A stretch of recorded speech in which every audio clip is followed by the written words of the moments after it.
Hello everyone, welcome back. My name is Manpreet Ahuja from retouchingindia.com। मैं हूं आपका फ़ोटो रिटचर। आज हम बात करेंगे कि फ़ोटो रिटचिंग से आप पैसे कैसे कमा सकते हैं। जी हां, आज बात होगी पैसों के बारे में। सो आइए।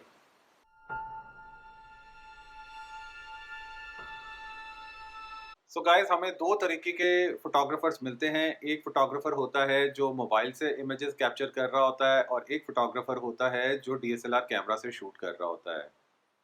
हम पैसों की बात करें उससे पहले ये जानना ज़रूरी है कि फ़ोटो रिटचिंग एक्चुअली है क्या? फ़ोटो रिटचर कौन होता है? सो फ़ोटोग्राफ किसी भी कैमरा से क्लिक की हुई हो, मोबाइल से क्लिक की हुई हो या डीएसएलआर कैमरा से क्लिक की हुई हो, कभी-कभी उसमें कुछ अनवांटेड चीज़ें आ जाती हैं कॉम्पोज़िशन में। आप कभी आउटडोर शूट कर रहे होते हैं, कभी स्टूडियो में शूट कर रहे होते हैं, कभी किसी का पोर्ट्रेट शूट कर रहे होते हैं। उन अनवांटेड चीज़ों को हटाने के लिए जिस स्किल सेट की ज़रूरत होती है, उस स्किल सेट का नाम होता है फ़ोटोशॉप एडिटिंग। जी हाँ, एक सॉफ्टवेयर है एडोबी का जिसका नाम है फ़ोटोशॉप।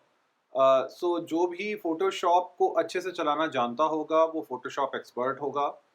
अब अगर आप क्रिएटिवली फ़ोटोशॉप को चला सकते हैं तो आप एक फ़ोटो एडिटर भी बन सकते हैं, जिसको फ़ोटो रिटचर भी बोला जाता है। ये तो बात हुई कि फ़ोटो रिटचर कौन होता है। अब बात आती है पैसों के बारे में, जो कि हमारा मेन वीडियो है, जिसके बारे में ये वीडियो बनाया जा रहा है। गाइस, मैं यहाँ पर कुछ बेसिक पॉइंट से स्टार्ट करते हुए कॉम्प्लेक्स पॉइंट तक चला जाऊँगा। मेरा सजेशन होगा कि जो भी फ़ोटो एडिटर है या फ़ोटो रिटचर है, उसका पोर्टफ़ोलियो, खुद का पोर्टफ़ोलियो इतना स्ट्रॉन्ग होना चाहिए कि आप जिसको भी अपने रेलेवेंट क्लाइंट को अगर कभी अपनी प्रेज़ेंटेशन देते हैं, तो वो आपके काम को देख कर के आपको काम देने से मना ना कर पाए। जी हाँ गाइज़, अगर आप एक फ़ोटो एडिटर हैं तो आपके पोर्टफ़ोलियो में सिर्फ़ और सिर्फ़ वाव इमेजेस ही होनी चाहिए। अब वाव रॉ इमेजेस आप कहाँ से लेंगे? या तो आप अपने फ्रेंड सर्कल में पूछिए या आप खुद क्लिक कीजिए। ये थोड़े से एफ़र्ट्स आपको लगाने पड़ेंगे। अदरवाइज़ आप फ़ोटोग्राफ़र्स को भी ऑफ़र कर सकते हैं कि आप उनको अपनी free services for your portfolio purposes offer कर रहे हैं और उसके एवज़ में आप उनको अपनी फ़ोटो रिटचिंग की सर्विसेज़ देंगे। इस तरह से आपके पोर्टफ़ोलियो में कुछ अच्छी इमेजेस आ जाएँगी। आप मान के चलिए आपके एक पोर्टफ़ोलियो में कम से कम 10 से 15 फ़ोटोग्राफ ज़रूर होनी चाहिए। आप जिस भी स्पेशलाइज़्ड स्किल को लेके चल रहे हैं। ये तो बात हुई पोर्टफ़ोलियो की। दूसरी बात मैं करना चाहूँगा कि आपको मार्केटिंग में स्ट्रॉन्ग बहुत ज़्यादा होना चाहिए। जी हाँ, अगर आप एक कमर्शियल फ़ोटो रिटचर बनना चाहते हैं, तो आपकी मार्केटिंग भी उतनी ही स्ट्रॉन्ग होनी चाहिए जितनी कि आपकी रिटचिंग। अगर आप अपनी आर्ट को सेल ही नहीं कर पाएँगे, तो आप एक फ़ाइन आर्टिस्ट यानी कि फ़ाइन फ़ोटो रिटचर बन के रह जाएँगे। और अगर आप अपनी आर्ट को सेल कर सकते हैं, तो आप एक कमर्शियल फ़ोटो रिटचर भी बन सकते हैं। जनरली इस तरीके के फ़ोटो रिटचर्स आपको एडवर्टाइजिंग एजेंसीज़ में मिलेंगे।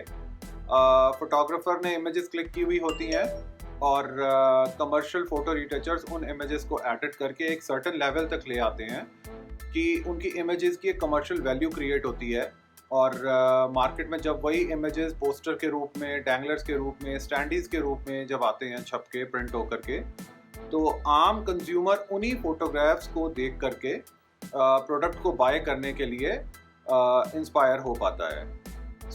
आपकी मार्केटिंग, आपका स्किल सेट, ये दोनों चीज़ें बहुत शार्प होनी चाहिए।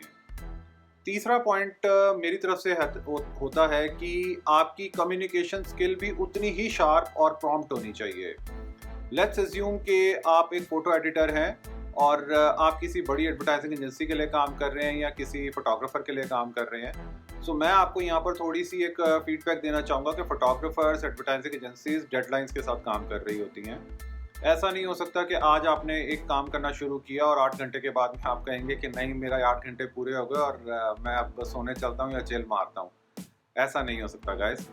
अनटिल अनलेस आप टीम वर्क में काम कर रहे होते हैं और डेडलाइन को मीट कर रहे होते हैं, तब तक आप एक कमर्शियल फ़ोटो रिटचर कहला रहे होते हैं। अदरवाइज़ आप एक एमेचर की तरह बिहेव कर रहे होते हैं।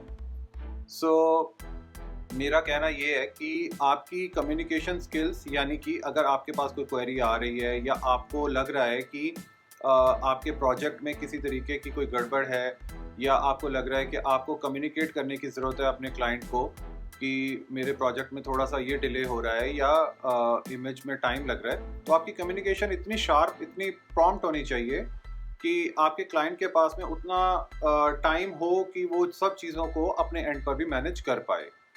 आई एम श्योर जो लोग जो रीटचर्स एडवर्टाइजिंग एजेंसीज के साथ या कमर्शियल फोटोग्राफर्स के साथ काम करते हैं वो मेरी इस बात से एग्री करेंगे। फोर्थ पॉइंट मेरी तरफ से होगा कि आपकी फ़ी जो है वो अफोर्डेबल होनी चाहिए। यस गाइस, ये भी एक बहुत बड़ा फैक्टर है। आपको अगर अपनी आर्ट को सेल करना है तो आपकी फ़ी ऐसी फ़ी होनी चाहिए जो एक मीडियम लेवल का फोटोग्राफर या मीडियम लेवल की एडवर्टाइजिंग एजेंसी, डिज़ाइन स्टूडियो वो भी आपको हायर कर सकें। अगर आप बहुत ही हाई चार्ज करते हैं तो आप मान के चलिए कुछ मुट्ठी भर लोगों के लिए आप काम करते रह जाएंगे, और मैं ऐसा आपको कभी भी सजेस्ट नहीं करूँगा। आपकी आर्ट सेलेबल होनी चाहिए और आपकी फ़ी अफोर्डेबल होनी चाहिए। ये दोनों चीज़ें भी बहुत ज़रूरी हैं। लास्ट जो पॉइंट मैं आपको बोलना चाहूँगा वो ये है कि आपको अपने आप को सेल करना आना चाहिए। आजकल सोशल मीडियम का ज़माना है और ऐसा नहीं हो सकता कि आपने एक प्रिंटेड पोर्टफोलियो बना करके रख लिया है और आप उसी के बेसिस पर सालों साल चलते चले जा रहे हैं। किसी के पास इतना टाइम नहीं है कि वो पहले बैठ करके आपका प्रिंटेड पोर्टफोलियो देखेगा और फिर उसके बाद में आपको हायर करेगा। सो मेरा सजेशन ये है कि सारे सोशल मीडियम्स पर, चाहे फेसबुक हो, इंस्टाग्राम हो, यूट्यूब हो, कोई भी ऐसा सोशल प्लेटफॉर्म जहां पर आपको फील होता हो कि आपका पोटेंशियल क्लाइंट हो सकता है, आपको उस मीडियम पर अपना काम ज़रूर पोस्ट करते रहना चाहिए।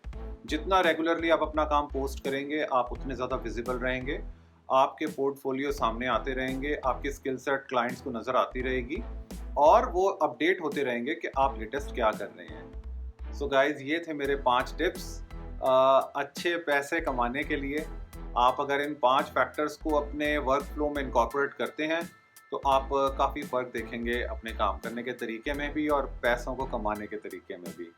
अगर इसके अलावा आप कोई और चीज़ मेरे से पूछना चाहते हैं तो आप डायरेक्टली मेरे को डीएम या मेरे कमेंट सेक्शन में मेरे को कमेंट कर सकते हैं।